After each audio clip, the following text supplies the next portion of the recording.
Okay, recording is in progress. We are good to go for one final time. We have Dan, Howard, and Moss. Welcome to the final episode 76.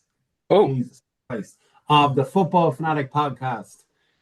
Man, the season is over. And yesterday it ended on a sour note, unfortunately. In Liverpool, it was absolutely shocking what happened. And thank God nobody seems to be in a very, very bad way anymore, if I'm reading it right. Um, what do you call it? Dan, you were champions for a few mm. weeks now, but how's it feel to have number 20?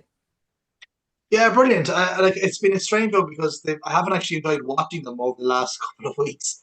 Yeah. And again, yeah, they definitely the edge has been taken off. But look, it's been a strange kind of mix of emotions because it was on Sunday epic to kind of watch the scenes unfold and lift number 20, and then on Monday the parade, like it was amazing. Some of the videos that were going around in relation to the atmosphere, the chanting. It was amazing. And then to the WhatsApp to start going with this news that happened and came through there yesterday evening, as you said there rightfully, it was just a cowardly act. And it really puts a damper on what was a really fantastic weekend, and it was just such a cowardly act, and it's hard to fathom someone to do something like that.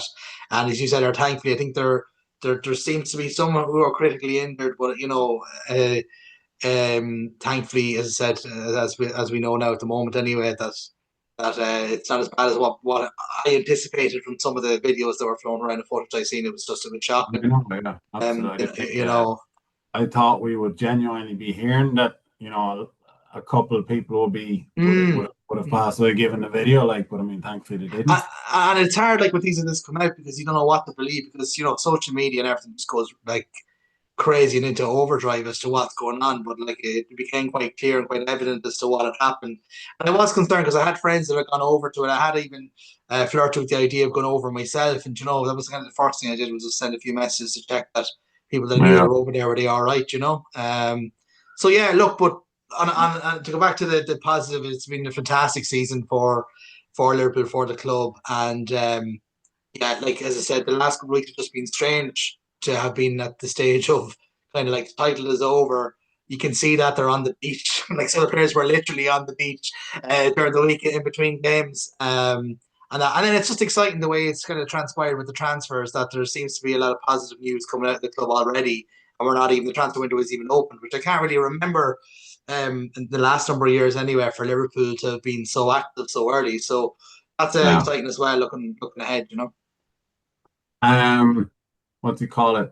Howard, can Liverpool retain next season, or is it going to be Arsenal's year? Here we go again. No, Like we I'm know that. genuinely like, I mean, if it's not We going would to be just Man copy and City, paste. We I would just want it. copy and paste them from last year. There, would we? Copy and Yeah. paste. If Yeah. it wasn't going to Look, be City, I wanted it to be Arsenal, but I mean, you were nowhere near the level you had last season. yeah. Sorry, yeah, you know what I mean, like 2 seasons ago. Yeah. Look, I think there was a few teams that were off it this year. Yeah, Arsenal being one of them. I think in general, like the if we had had a better fit team, which I've mentioned a few times, obviously, that is the elephant in the room. They didn't have what could have been. I think they had basically they're starting five or six of their starting 11 were injured for more than 7 games of the Premier League. So at a time, like, so, it is hard, and it is hard to, at the very top level, to keep a title challenge going when that's the case, especially when they're trying to win their first one in 20 years. So everyone was talking about, oh, it's going to be Arsenal's year, and if I think they put in performance at the season before, maybe they would have been thereabouts. I think Liverpool trailed off the end, but I don't think that was. I think if they needed to be there and get 90 plus points, I think Liverpool probably would have done it. I don't think their total points tally in the end was a fair reflection on what they probably could have got. Not that it really mattered anyway at the end of the day. But next season, different season. I'll go with the same hope I had last season. I think if we just sign a striker like we should have done last season, is we it going to might. be? Is what's his name? The answer. How do you pronounce his name? Gyökeres, is it? Victor Gyökeres. Is he Victor the lad? Gyökeres. Victor Gyökeres. He could be the lad, or Benjamin Šeško. He could also be the lad. So there could be a couple lads. Like personally, I would pick Gyökeres. I even thought like even in January, I thought like why wouldn't you just throw your 70, 80 million pounds down then and just get him in January and roll the dice, like, you know. But they didn't decide that because of the whole Isaac thing. I think they've done that a few times now. They've like, oh well, we'll play the long game, we'll get the player we want, and not bother. I think the eighth position as well with Declan Rice to play the long game, trying to get him. So I think there's times where they should have pressed the button a bit earlier and gotten someone in, and they've pushed the striker. The striker situation now way too long now, and I think we'll see what happens in the next few weeks. But I think people say, "Oh, Sesko suits him better because his aerial thing." But like, if you look at the numbers, like it's very hard to argue with the numbers Gyökeres has got this year. He's just No, been that's insane. fair You know, enough. if he gets 20 goals, if he gets 20 goals for Arsenal Nunes next had good season, like, numbers in Portugal as well, though. I know, but it wasn't like that. I think he had like something like 35 and 50 games or something. Like this lad has like something like 90, 92, But would it 93 goals in 102 games or something. Like it's crazy numbers. Like, would it concern you though that he has already played in England and he didn't really light up too well, he much? played well. I think he got like 20 goals, I think, for commentary, but he was 22. I think he was like, you know, he's bit more of a late bloomer, maybe 23, 24. He came in. Like, look, there's a chance he could flop, like, you know, there's like, that's all it. But like, you see how he can finish the ball, like, and put the ball in the net. Like, all you want someone is to hit the ball very hard at the goal. And hopefully, you know, that's what I, Arsenal will be lacking for the last while. And hopefully they got him in. Even I if it just added get 20 goals, like just to finish, Arsenal haven't had one goal scorer in their team that's got more than in double digits this year. Isn't that crazy? yeah, no fair Like point. if you look at the top, whatever, for like Haaland's 21 goals, Salah has whatever, 30 goals or whatever. Isak's got like 23 goals, and then like Arsenal there with Havertz like 9 goals. Like Who was the that, and last? it, Who was the last strike? Like, so if you take it, like when they signed Jesus, like Jesus wasn't an out and out strike goal yeah, scorer, and then Aubameyang probably, it was Aubameyang the last one, yeah, yeah. yeah. That's is it? Yeah, they spent. Look, in fairness, it's their own fault. Like they've spent so much money on the defense, and it has come to fruition to have a very good defense and to have numerous defenders in different positions there. But now it's time to go and put the last piece of the puzzle in. But like, you know, you'd like to take. Look, they have a young team, all around 25, 26. You know, to get that missing piece, who's not to say that they can't go on in the next few years and win a few titles? You know, that would be the hope. I think. You know, not just get one. Get win a few You'd Champions Leagues fucking and take Premier one. Leagues. Yeah, well, I would have taken this one, but no, I honestly think. But like, look, and then you go and you look at Liverpool now, and they're trying to sign, or going to sign Verts, like, and now you're like, you know, the other teams are powering up as well. So look, Mm. it's hard to know, but I think the likes of Salah and Van Dijk, you know, they're not going to be doing what they did this year every season either. Like, so No, fair enough. I'll go on to Man City now in a few moments, but I'm going to start on the other side of Man United first of all. Mas, I was chatting to you briefly over the weekend about Man United and the Europa League final. Yeah, did you enjoy it? No, absolutely not. It was the most depressing, pathetic performance that I'd seen from them in a while. And that's probably Why wrong. was It's it probably pathetic? a good reflection What, of their pathetic performances. what was it that Um, pissed you what off you put about it it? down to, I don't know, Deck. If I knew that, I think I'd be getting paid millions as a manager. I just find that they just seem to completely be flat.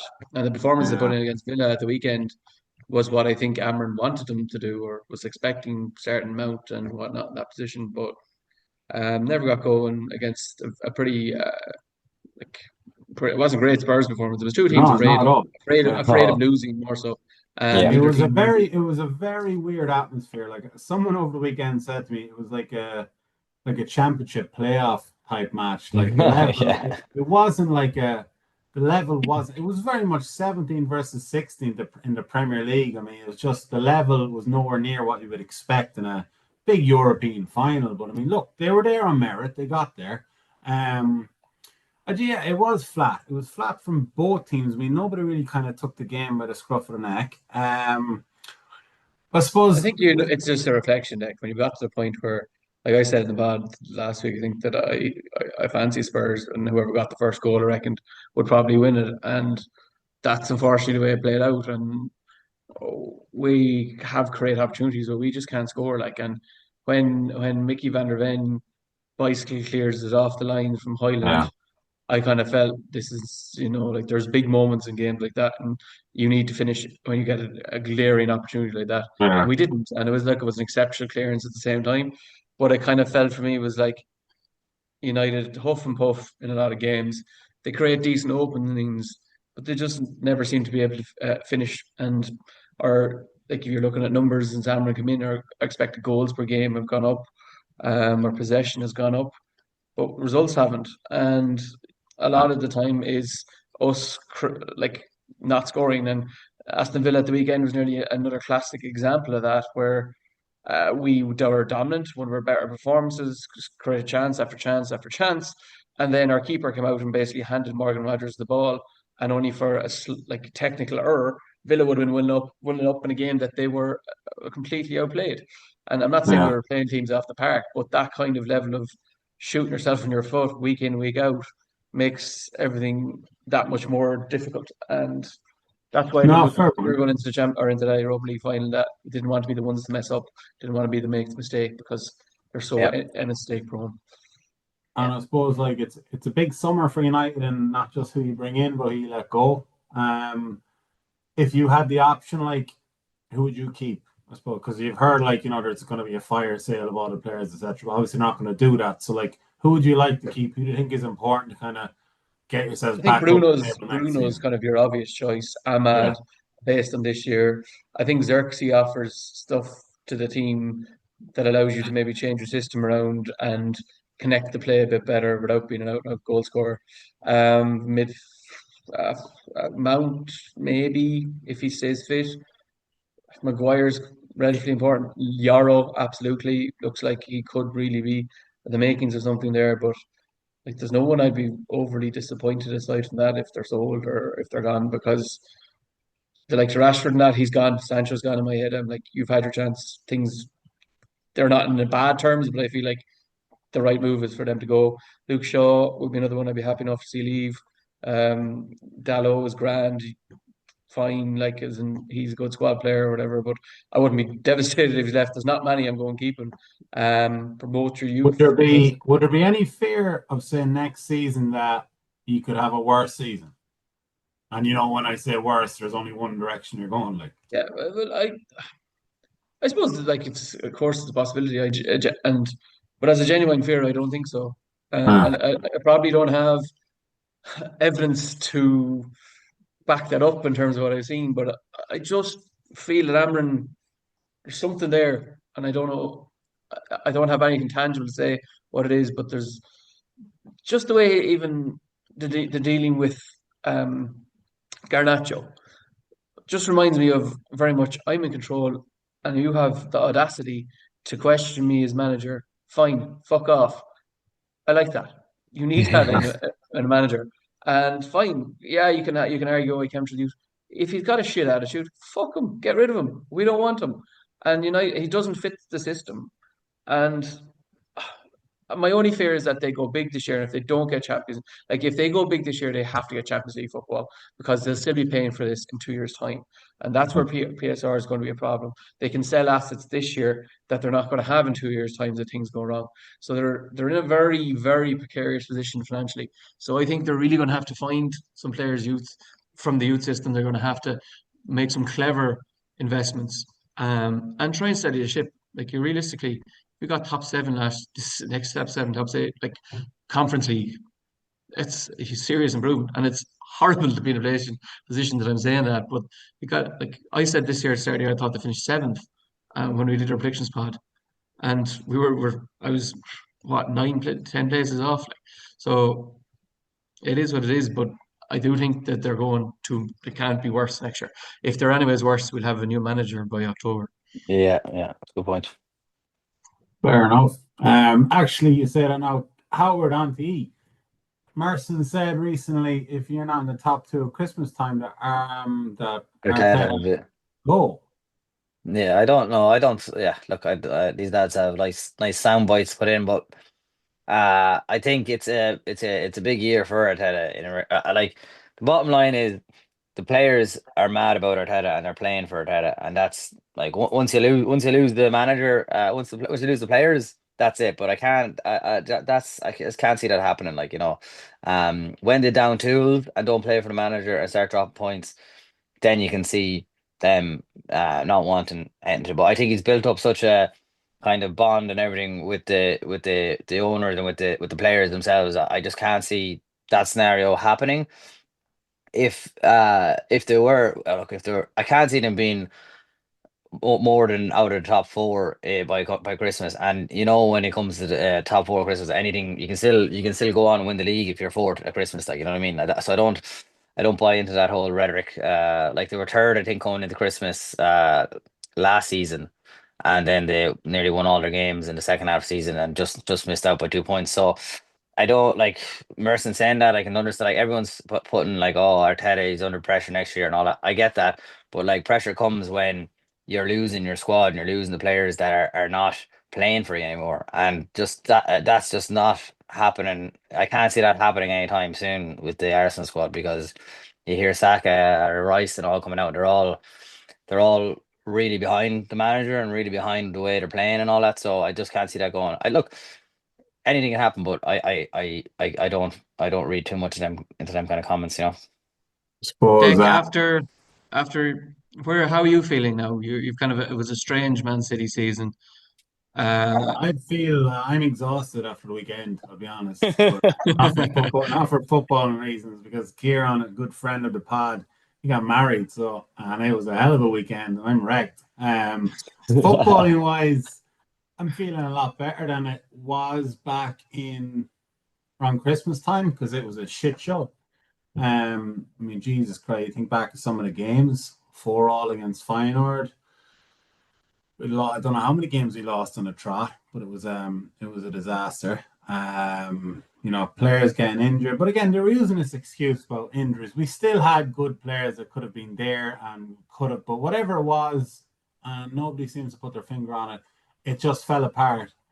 Maybe mentality wise, they didn't have the kind of confidence in their to do it for a fifth season in a row. Um, you know, does the head go after like kind of being at the top for so long? Does just the Yeah, concentration drop 1 or 2 points? Like, all of a sudden, that means other teams are going to take advantage of that, which they did. Um, Haaland wasn't performing. Rodri got injured, key player. Some of the players, Jesus Christ, some of them like made a lot of mistakes. Ederson being one of them, who made a lot of mistakes throughout the season. And I've seen, what do you call it? Over the years, Guardiola has his league keeper, his cup keeper, but this year Ortega played a lot of league games because yeah, Ederson had made so many mistakes. And again, his confidence looked to have gone. Gundogan came back, but I mean, it wasn't until the last maybe 3 or 4 weeks where he started performing.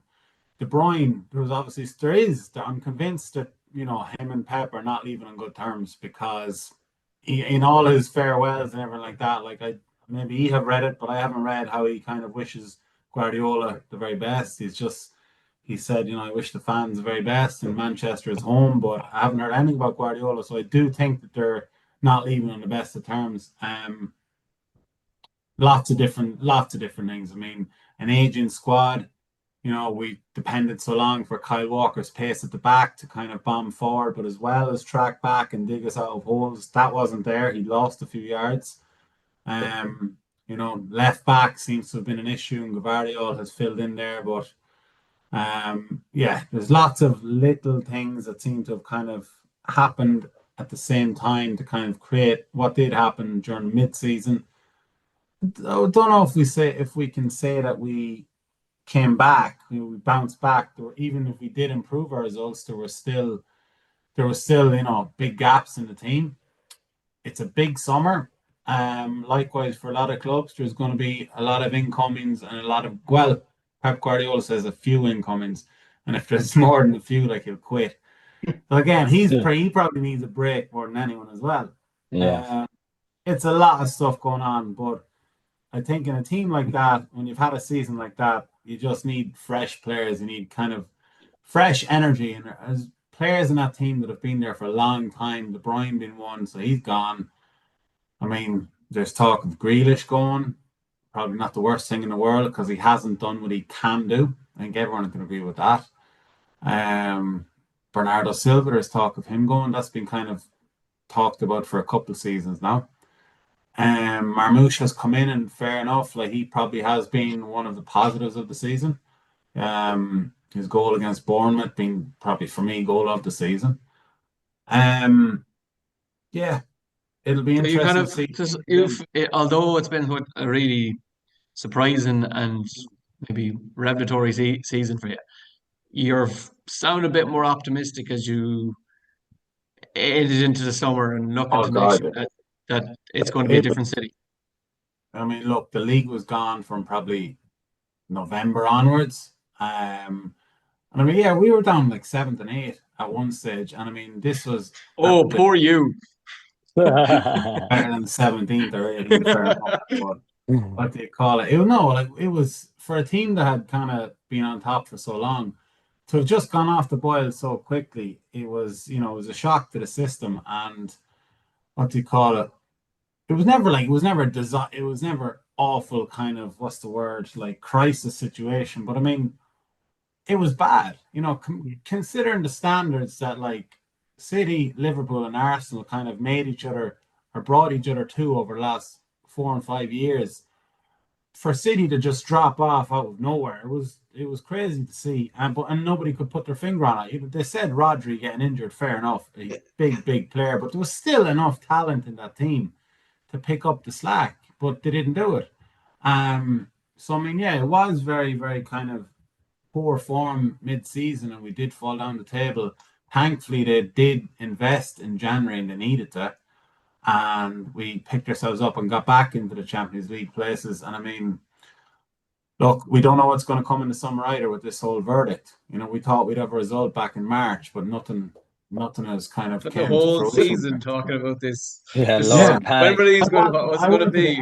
I wanted to end the podcast with that kind of verdict done and dusted. I want to know what Done we're and going to be playing in dusted. September. Well, But I bought the new jersey. I don't even know we're going to be in League One or not. No. do you know though what it kind of looks to me like? There's a few things I think like I think that City kind of like what happened to Liverpool a couple of years ago, where they hadn't invested as heavily as they had. City similarly hadn't invested as much as they had in a couple of years, and all of a sudden you kind of just end up with this kind of aging squad. And it's like it happens overnight. It happened to Liverpool as well. The midfield was the engine room of our team. Next minute, it just looked like Henderson and Fabinho couldn't move anymore in midfield. All of a sudden, it was just like the engine it wasn't working effectively. And I think that's the biggest problem the City have had this season is they just have no legs in midfield. Howard has talked there about Arsenal and not getting a striker and spending money on defenders. Like City, I think it's midfield in particular. I think I know Rodri got injured, but even around that, like De Bruyne, Bernardo Silva, these guys, like they're all getting on. It is an Asian squad, and like I do think that they're in a position like Liverpool were a couple of years ago, where it comes to the summer, and you probably realistically City need about 6 players. Yeah. Realistically, that they need, and they will get, of course, to spend in the summer, and I'd imagine they've already picked out a few more targets. And others talk of Gibbs White was one that was mentioned, but there's a couple of lads there going into the last year contract, like the Silva Stones. So it'd be interesting to see what happens there. But I just think that it's legs for me, because City were always a team where they lost the ball, they suffocated to get it back. Where now it's like they lose the ball and there's a chance coming in transition. It's like nearly always they're being hit on the break and there's a chance created, just whether or not the team can take it. So yeah, it'll be interesting to see, but I just think it is a kind of a transitional period, like Liverpool had a couple of years ago, where Klopp had to go and basically buy a brand new midfield. I do think the City need to buy at least 5, if not 6 players in the summer, on top of what they already bought in January, and there will be a couple of outgoings as well. But until I see who they bring in, I wouldn't say where I think they'd be, but I'd be surprised at the moment looking at what's there and what's leaving if they were challenging for the league next year. That's without no signings, but that's without signings, I've seen. You've said that before, absolutely. I suppose question to the other two lads as well, like, do you think, given the way the teams are now, without knowing who's coming and going, will Liverpool retain next season, or will there be some new challenger on the horizon? Will it be Arsenal? Will it be Chelsea? Are they going to go mental in the summer again? They will. Yes. Yeah, Yeah, I they look. probably will actually. They Yeah, will. I think the Liverpool thing, like, it'll all depend on, the Van Dijk, Salah, like, and the impact of Trent going. I think them three things are all interlinked. Like, I think if Van Dijk and Salah have as good seasons as they did this season, I think there's no doubt that Liverpool will be up there. And then if they add a couple of people, like, I think Liverpool are going to have a big summer. Like, they're like the talk, Ivan Vert's coming in, but I say that's just the beginning Are of they it. They're going to going to. get?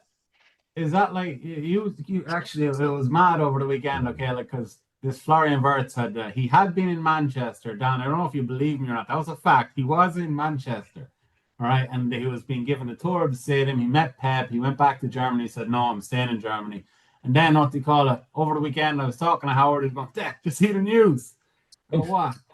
Liverpool are fucking in for Birds. And I was disgusted, but like I didn't believe him. Then I looked it up and he goes, bloody hell, like he actually could be going to Yeah, Liverpool. Well, And I, there's a he there's a well, looks it. look, Looks it there. Like.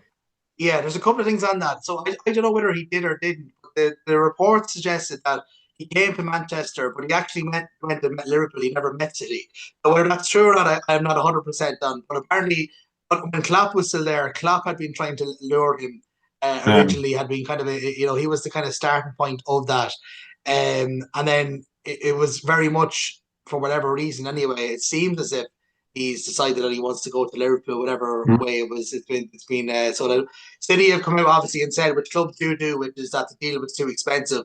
But really, what yeah, it is that he's decided he's going to Liverpool ahead of City, and it's an mm, easy out to say the deal was too expensive. There's no doubt if Worth wanted to go to City, he'd be going to City. Like City have more money than Liverpool would have to throw at it. So, there you go. if it does happen, because again, I don't believe these things. They say though, I thought that was going to be done and dusted Yeah, with the big bid that went in a couple of years ago. So I know I was having a bit of banter about it, and I thought he was City bound. But like it is very much a big coup if it does happen. And as I said last week on the pod, like if you're getting Kirkes and Frimpong for the guts of about 70 million, and that's going to be potentially your left and right back for next season, I think that's really good business as well. But I would think that Arsenal and Liverpool, barring depending on what City bring in the summer, and of course Rodri coming back is like he was the best player in the world before he got injured, so that's a huge boost. It's not just one player coming back. Rodri's probably worth two players in midfield. Really, I think we'd all agree as a player as well. So I just think that it will be a ding-dong battle between Arsenal and Liverpool because I do expect Arsenal to get a striker. I actually think what may happen, and again, this is just a small bit. Again, I'm trying to predict the future, which hasn't gone well for me or a lot of us in this pod in the past. But I do think that Liverpool could end up with Sesko and Yorkes could end up at Arsenal because yeah, I've it'd be interesting to see where that ends up. But I think if they get yeah, him, Liverpool have been Got to scouting use Sesko your for. Red Bull yeah, connections there, Dan, is it, to get Tesco to Well, work? it's just interesting. They've been apparently scouting him for the last 2 years, and it could have potentially of maybe there was talk of it last summer. So it'll just be interesting to see where that could go. I do think we'll end yeah, up with a new striker as well, though. Although in saying that, whether or not he plays Wirtz, if he gets him in a false nine role potentially as well, he could potentially maybe play there, but we'll see. yeah, But I just think it'll be both of them anyway, just to finish. And I think Chelsea are after getting into the Champions League now, and they're also going to get a ball of money for this Club World yeah, Championship nonsense. So I would expect them to spend heavily. I know there's already talk of one or two that they've been in talks with that might be done before the week is out. So I think that they'll spend heavily. I don't see them being at the level though still of Arsenal and Liverpool. I think it'll be the yeah, two of them next season. And I actually think that it'll be a hard one to call if Arsenal get the players that's been mentioned that there's talk that they're going to get. If they, like for example, I know Howard talked about it before. If they did manage to get Yorkes, Nico Williams, and Zubimendi, like that's a fair improvement on what Arsenal have, for example. Well, mm. like, Zubamendi is a done deal, I think, isn't it? Yeah, Zumendi's done. Yeah, it's Yeah, just like I'd just be keen to know how much Liverpool are able to spend. I know they didn't spend any money there, basically last two windows, but like I think, like, huge money. say, yeah, your Casado money is probably, it's gone on Verts now. Like, if that goes through and you're paying him whatever 320 grand a week, like it's a serious outlay of money, and then you get Kirkes and whoever Frimpong.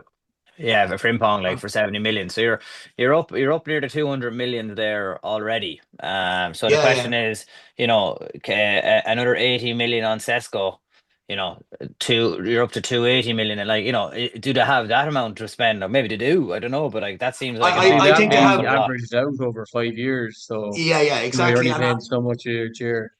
yeah, Yeah, exactly. yeah. And you have to look at what outgoing. Like the thing Liverpool have been really good at, and it was Selling, still yeah, think it'll be the yeah. same this summer. When you look at some of the players that they are going to sell on, so Kelleher is going to go. You get about 40 for him straight off the bat. They I managed to recruit. sorry, no, I just got Yeah. thought. Let Ederson go and bring in Queeving Keller and City. Like fuck it, why not? Fantastic goalie. But I think he's already kind of just talked about it that he wants to play first team football next year, and he's not going to get that at Liverpool, and he's been excellent. But like just to kind of talk about the players that will go, he'll go. You're going to recoup probably about 60 at least for Nunes. So there's 100 million. Like there's. Do you know what I mean? 100 million back money straight off the bat, I think, on two players. Like Liverpool are in a position at least some of the ones that they'll be able to sell on that have What been was it? fringe Wait, was it players. 40 million for Keller and 60 million for Nunes? I reckon. Oh yeah, actually in the summer, the There's not a Saudis, chance you're going to get 60 million for Nunes, Dan. but No way. The Saudis offered 75 in January, and we rejected it. So it's I'd be all right. Well, forgot about the circles okay. over there, but I'd be Yeah, shocked yeah, if yeah. he goes for more money than what you bought him for. Well, we That would paid be 85 from. He was 85. As shocking as 85, that right? sounds, he was 85. Yeah, yeah, yeah. But But like just on the yeah, Harvey vertical Elliott, still, sorry, was the other one as well. Harvey Elliott will yeah, probably move on. He'll he'll probably go get for about big 35, money. 40 as well. Yeah, Yeah. like I just on the verse thing, like Mm. let's say you do sign a striker, where do you play? Like what's the is so Bozzolai takes a place on the bench kind of thing, is it? Yeah, it depends on whether or not he buys Verts. Like, I remember there was a last summer, the talk was that Diaz might move on, but he came out Oh near the yeah, end of the season there and said he wanted to stay. So I'm imagining that you're going to have Gapco. I think Chiesa is another one that would move on. I don't think he'll get her for next season either.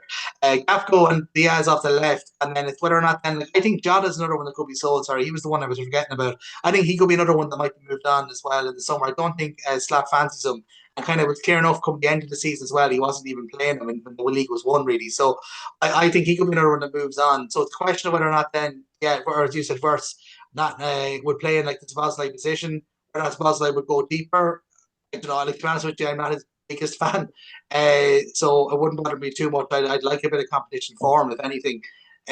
So for me, it could be if you were to get Nunes and potential shot. I do think there'll be quite a few that might be moved on because I think Stott is. If you've been listening to what's been said since he came into Liverpool straight away, he was telling Salah and Trent and some of the senior players, "You're not training hard enough. You're not doing this. You're not doing that." But there's no.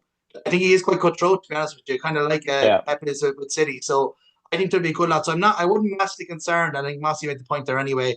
A lot of these deals have been spread out. Like the Frimpong deal, I think is going to be spread out over 5 years, like 5 million a year. Like we're just going to spend on him. So you can't just take it as a collective, like, oh well, if you spend 300 this summer, you're going to be in trouble with FFP the following year, because I don't think that'll be the case. And they haven't spent. And look, they spent nothing really last summer, so there's no doubt they have money to spend, but like it's like that. It's about the quality of player that you're bringing in, and in yeah, the majority of cases, bar your Naby Keita, bar maybe Nunes, the majority of the other ones have always been good. And in fairness, they haven't really overpaid for many players as well. Like, when you look at like their midfield there, McAllister cost was 35, Gravenberg was yeah, 35. Do you know what I mean? So I trust that, but there's no doubt that Verts is like if that gets through, it's a coup and it's exciting because we haven't really had a marquee signing in a couple of years. But like it's an expensive sign, and he like of course then the pressure's on for him to hit the ground running, But he does look a player. But again, I can't say that I've been studying the German league this year to say that he's But what I've looked at, No, he no, and he I does. know about him looks good. Yeah. You would have yeah, yeah, concerns about his adapting to the physicality of the Yeah, you see, I Premier don't League. really that is for me, and so that was said to me the other day as well, and I laughed because think of some of the best players that have played in the Premier League. Look at David Silva.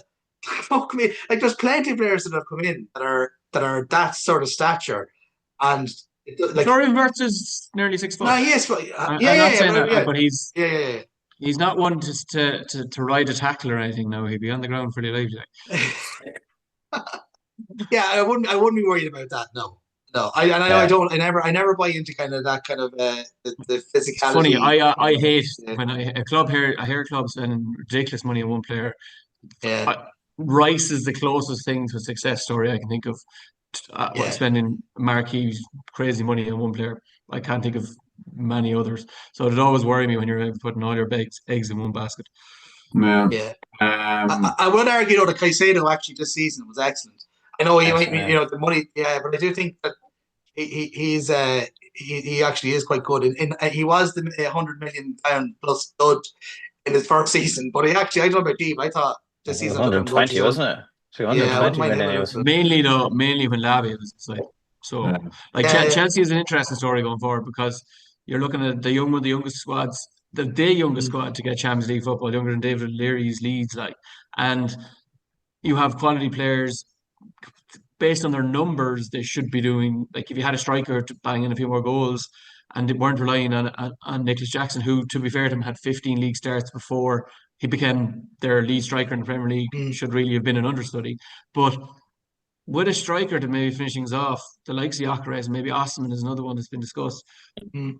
Maybe they're like, I would be absolutely shocked with a Maresca team being able to go progress or be at the top level for a whole season. But squad wise, there's potential there. A centre back, maybe sell Caldwell because he's pure profit.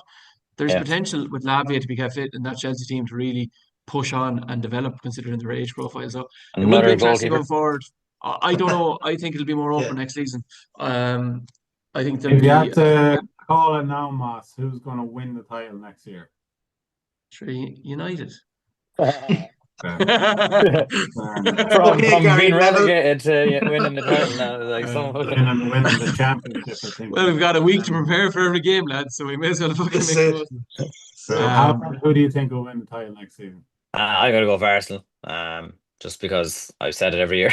No, because no, I don't know if they keep the team fit and they add a striker, they'll be thereabouts, you know. And you know, Liverpool have got their title there now. They might. Will the hunger be there again next year? And then after that, you're looking at a inexperienced Chelsea team, or City to bite back, if they're even playing in the division. So I think. Just a quick word on that. Like, say, come August, do you all see City still being in the Premier League? Like, will it be settled? I think we could be here this time next year. It won't be set, is my honest opinion, because I think it's going to be back and forth and such a legal debate in it that it's going to be drawn out for God only knows how long. I'd love to know what's going on in the background with it, because I mean, it's at the ridiculous stage now where, like, you know, Yeah. the league is just the wheel is continuing to turn. They've qualified for the Champions League and ramifications for that if they are dropped into League One. I mean, there's so many kind of moving parts. The more it's gone on, and the longer, I do think that what they could have at the start of next season is like a point, like kind of what happened was it Everton at that point and then got them back. I could see a thing where like City could potentially get a points deduction, but then there's an appeal, and we don't really know to maybe the end of the season whether or not the points will actually be deducted or whether they get a few of them back. I think they could get a good start next season with a points deduction. I still would be very, very surprised if there's nothing at the end of this, bar a fine. I think that would be the most laughable thing at all for the amount of There'll be talk that's been something. around There'll it. be something. There will be something. Yeah. There'll be a token gesture, lads, and that'll the way it'll be. We all know it. Like, Yeah. I think token gesture. if they're in the clear, I think we would have known by now. Like, I think if you're going to try and actually put a punishment on a team, you have to be 100% sure of all the your dot your I's and all that kind of crack. So I think that kind of stuff could be a reason why it's getting prolonged a bit longer. But when it comes to what the actual punishment is it going to be? I think if it's a point deduction, to say like you just don't bother appealing it, you just start from -10 next season or -20 next season. I think City might take that. Just like, right, let's just run with that. But if it's kind of they appeal that and then that whole thing is hanging over the whole season, it'll just make a bit of a mockery of the whole season. It was muted that was one of the reasons why Bert's when his family and the agent went, that there was question marks over that. And that was one of the reasons where there was a bit of a kind of a what's happening, and no one seems to know really what's happening. I don't know if I go with that. I mean, I just look back and Haaland signing a 9-year deal. I mean, is he going to sign on for 9 years if he knows that something diabolical is coming down the line? Like, I don't know. It means that he get more money from. Yeah, but I mean, 9 years, but still, why not sign 4 or 5 years? Why 9 years? I'm sure he has some clause somewhere there. Yeah, exactly. They're not going to sign and then not have something if this happens. I know, but it's the optics. You know, Yeah, it's the optics. Yeah, but like, are we saying Yeah. then that Haaland and his team know what the result is and no one else knows? yeah, I'd say like they're all Lads, this. they're What do they not call fucking it? clever enough. We've all come across Premier League footballers online. There's no way they fucking know because we all know. Alfie, There's some Alfie gobshite Haaland in guy's there Instagram. at the door, the judge's door, like, let me in. Someone's brother would be online fucking causing shit. Like, you know, it's just, I Yeah, don't know. I think it's all speculation. We haven't a clue. It's all behind closed doors. It's yeah, so tightly guarded that it's a lot of it yeah. is guesswork. Like, what we think should happen and what actually will happen. What we think should happen, what actually happen are God Yeah, only no, knows, fair fucking point. miles and oceans apart. Yeah, I reckon Uh, United. Yeah, I reckon United will get more points next season than City will get deducted. Interesting. Well, Oh, they're getting relegated. I'd Take fucking that take that. whatever way you want. Very good. All right, good discussion there about everything throughout the season. Now, at the start of the season as well, we started a fantasy football league, and that came to a conclusion this past Sunday. I think for the last couple of weeks, there was, 4 or 5 people left in it, and every week there was kind of a different winner, etc. Last year's winner, Dan's brother Alex, was within, I think, 6 or 7 points of doing it again this year. But I think I sent a threatening message to him saying that if you do win it again this year, you're just not getting your jersey. So whatever he did over the weekend, he kind of fell back into second place, and we have a new winner this year. His name is Porrick Clark. Dan, you know him? He's a United fan. Yeah, and I know his cousin. Yeah, he's in. I'm in a couple of different kind of WhatsApp groups related to fans football and Super Six. So, yeah, United fan, I think, and yeah, well done. It was a very funny the way it worked out in the end. So, he brought in Danny Welbeck for the weekend, and then he actually wasn't in the squad for whatever reason, oh, and jeez. he had Sarah on his bench, and I think Sarah came in for 9 points, and that's what won him the Very good. Oh, won it for wow. him in the end. Yeah. And in fairness to him, though, he captained Jared Bowen, who has been on fire in the last number of weeks as well. So it was a fairly good shout. So yeah, fair play to him. He was there up there for a while though as well. I think he Yeah. kind of had been in and around it. So yeah, good to have him. My brother, it's nice every so often for something not to go his way. So it was Very enjoyable good. to sit beside him, watching him calculating the scores, sweating, biting his nails. And Enjoyed you were also sitting beside your other brother, it. Yeah. Richard, who for the Super Six, which we have been running all season long as well, came to a conclusion. And I'm pretty sure for like 90% of the season, Richard has been on top of that football league as well. But in the last few weeks, his brother, of all people, took him over. And they were kind of neck and neck up until the very end. So, like, your man, he kind of stole the show when it came to the competitions. I just tell you, it's funny. Like a good story on that as well. So, there was only like 3 points between them going into the Yeah. final day, and Richard, like, is this conspiracy theorist. He thinks that Alex has been hacking into his account and been able to see what his scores are, right? But 3 minutes or 4 minutes there before 4 o'clock on Sunday, Alex changed his score Oh my. from Chelsea to Forest. And I think that was the difference maker. He had Oh, from Forest no. to Chelsea.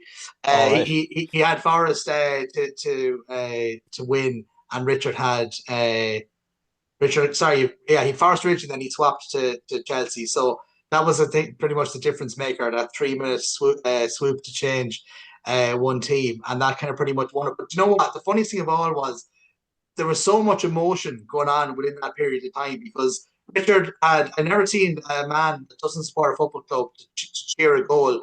Richard had his top off, beating his chest when Christian Eriksen scored the penalty. I kid you not. Christian fucking Eriksen at United. And we were looking at going, what the fuck is What's Eriksen going on? taking this? What's going on? Yeah. Because he was going through the ringer for the majority of that game. He had his hands on his head.